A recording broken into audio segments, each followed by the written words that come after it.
So hello everyone, welcome to today's episode of Candid Kaya. So most millennials are aspiring homebuyers, right? Well, today I'm here with Azline and we're going to be talking about how you can buy your first home. Stay tuned.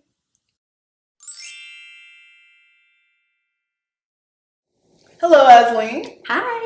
Thank you so much for coming on today's episode. Thank you for having me. Of course. Let's start with letting the viewers know a little bit about yourself. Sounds good. Hi, everyone. My name is Azline Nelson. I come to you from Waterloo, Iowa, where I was born. I came to Spelman in 2009. I moved, and I graduated in 2013. And I got a job at Delta Airlines, and so I stayed in the city of Atlanta. And it'll be 4 years at Delta for me in July. And so that's kind of where my background comes from. All right. So Azline, you just purchased your first home. I did last April. All right. So almost a year. Yes, it's been about a year in the condo. How has the process been? Has it been a smooth process overall? A transition? It's been a really nice transition. I just love living in Midtown. I relocated from Buckhead to Midtown, so I like the Midtown culture. I'm near Piedmont Park, and I'm an outdoor enthusiast, so I love running through the park, and I enjoy restaurants and eating. I'm such a foodie. So I think the change of location has been really amicable for my lifestyle. Okay. Well, we know buying a home isn't always a smooth process overall. Right. All right, so tell us how you would describe in one word your home buying experience. It was so informational. I think I learned so much about the real estate environment in Atlanta, just about property values in general, and just so much about why people buy homes and their outlook on where they see themselves living in a short-term span or a long-term span, and what they want to do with that property. If this is a rental or a residential or an investment, are they looking to capitalize on it, or they want to live? So just so many reasons for why people are looking in the real estate industry, and so just informational in terms of how much knowledge I just did not know. I learned so much. A little bit about what was on your checklist before you actually looked for a home. So I wanted to start with getting my finances first. Okay. For my 25th birthday, I got a financial planner, and she was excellent. By the time she and I had our first couple of meetings, I was saving over $1,000 a month, which was amazing, literally out of this world.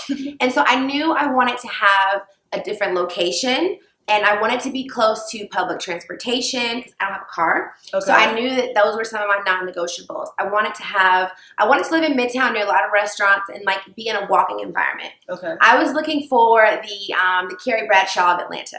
I say that as what my vision was for my home, and I knew I wanted a condo. I knew I wanted to have a doorman. Like, I'm a single woman in Atlanta. I want someone to say, the last I saw her was this time she went upstairs. Okay. Someone can vouch for me because my family's in Iowa. They want to know that I'm safe. Right. So having a doorman was key for me. Location, having my finances in order to help me decide my budget, to see what was the reality of my means. Right. So as you said earlier, you worked with a financial advisor. So tell us a little bit about how long the saving process was. So I would say my savings was about six to 7 months roughly. So I knew I wanted to buy a condo around September, so I was saving about $500 a month. Okay. And then that was before I got my advisor, and then after that, that amount went up another $500. So that was $1,000 then. And then I got my taxes back, and I got a bonus at work.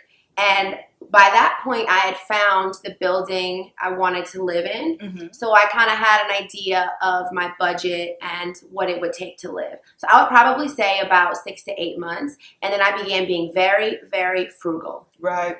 I began, there were some trips I had planned. I had a ticket to the Beyonce concert once she announced her tour. I had a ticket to a trip to the Hamptons. I had a trip planned in Vegas. I canceled them all because I really needed to stick to my financial plan and just not have the fear of missing out, because I knew I wanted to live in this condo.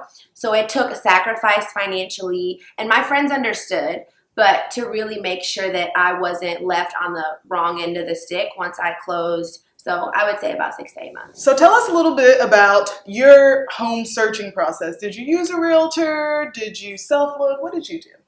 So when I knew I wanted to buy a condo, I told people who were like-minded and were also maybe trying to buy a home or had went through the process before. Mm-hmm. And so a coworker of mine said, "Oh, I got the perfect realtor for you."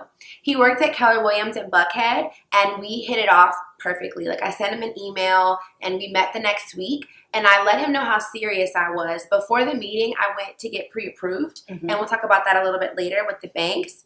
But I got pre-approved, and he knew my budget, and so he actually came with 3 listings based off of what my criteria was in the email. I said I wanted to have a condo, I wanted to live in the Midtown Buckhead area, and I wanted to have a nice closet.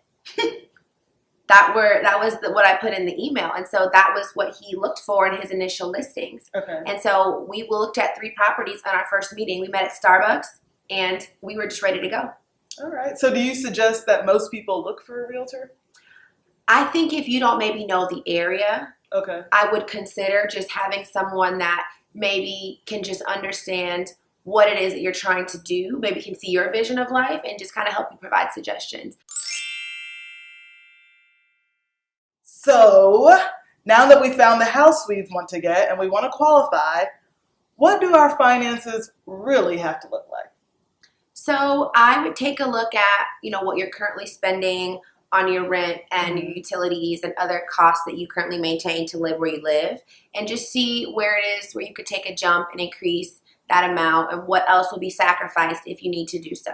My financial advisor gave me the tip where, your housing should be roughly 30% of your income. Mm-hmm. And so my condo is actually 33% because I don't have a car, I don't drive, so I don't have those costs. So I was able to kind of have a little bit more flexibility with what my budget was for the condo. But that depends on you taking the time out to see what does my budget look like and how can I better manage these things, just to keep you in line for your plan, because the goal is to have the condo and to not be broke getting there. So when getting a home, what is something you should avoid? I would avoid major purchases. The banks are looking at what you're doing financially because they want to be conscious of what kind of spender you are. Are you a risky spender? Mm-hmm. And if so, that relates to, are you going to be able to pay your mortgage on time? Because it's very important. If you have a 15-day grace period, but after that you get a huge ding on your credit as well as a huge late fee. So they want to make sure that you can pay because you don't want to default on your loan. Right. Another thing is just being very conscious of what you have going on. Is this going to really cost this much? Can I break this down and make smaller payments so that if you do need to make a big purchase, can this be spread out?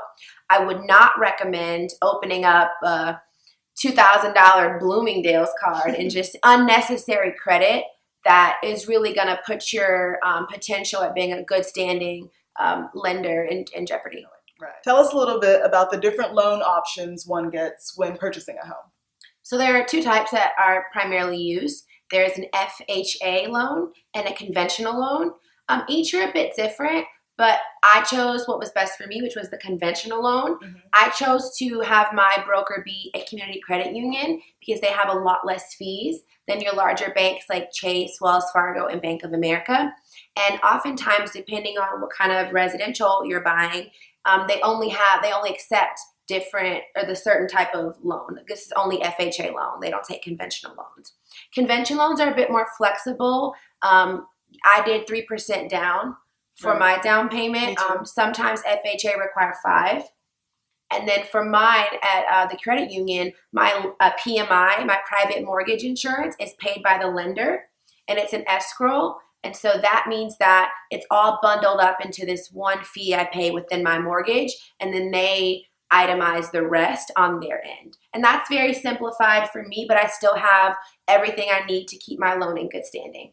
Okay. All right, so now we're ready to close the deal.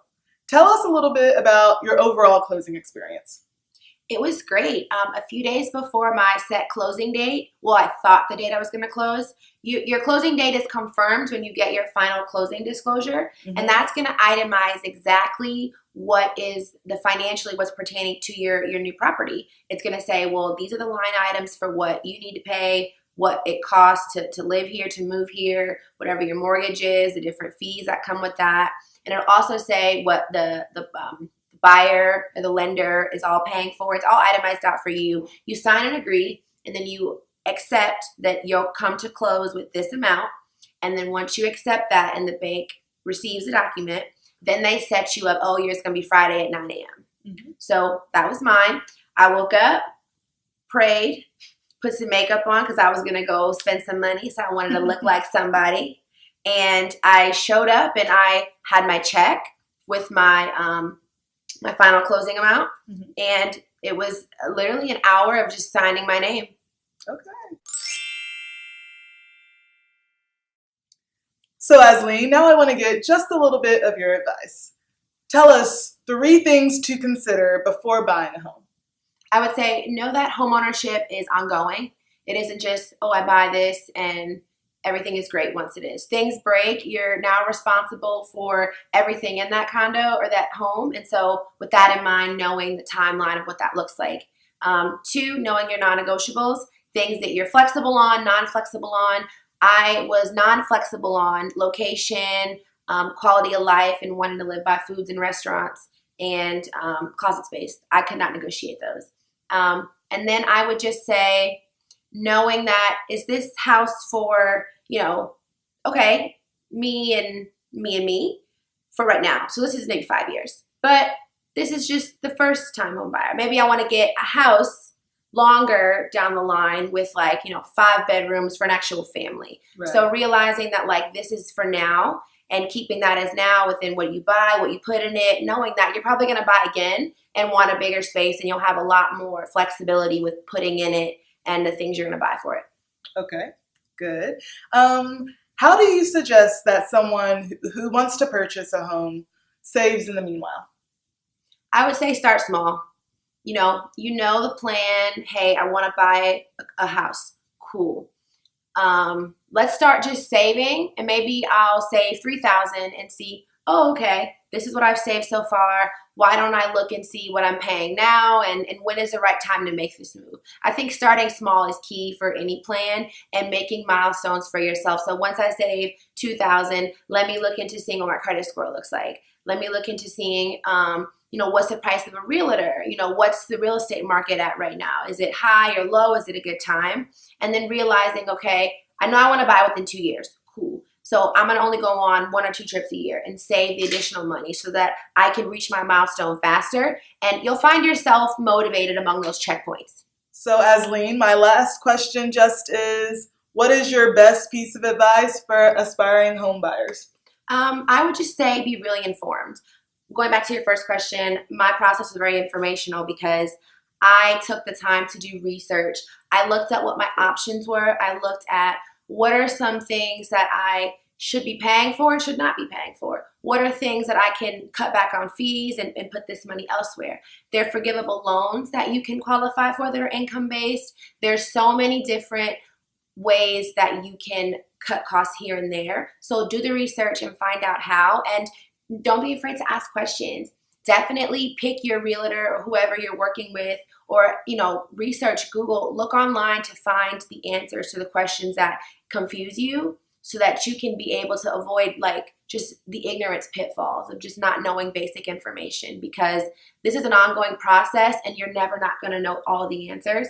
But if you stay really informed and read blogs and ask the right questions and keep yourself motivated through it all, through the highs and the lows of home buying, you'll find yourself coming out on top because you're persevering through your questions, you're finding the right answers, and you become more open-minded to say, oh, well, I never thought about it that way. Maybe I do want to give up this to have that. And, maybe I can cut back on here to have a higher monthly mortgage amount because I'm going to live by a train station, so I don't need a car. Really being open-minded to what's going to change will kind of help you stay informed and also really, motivated and proactive in the experience. Well, Azline, thank you so much for coming on today's episode. If you guys have any more questions, just comment below and we'll make sure that Azline answers them. Absolutely. All right, so thank you all for tuning in and good luck buying your first home.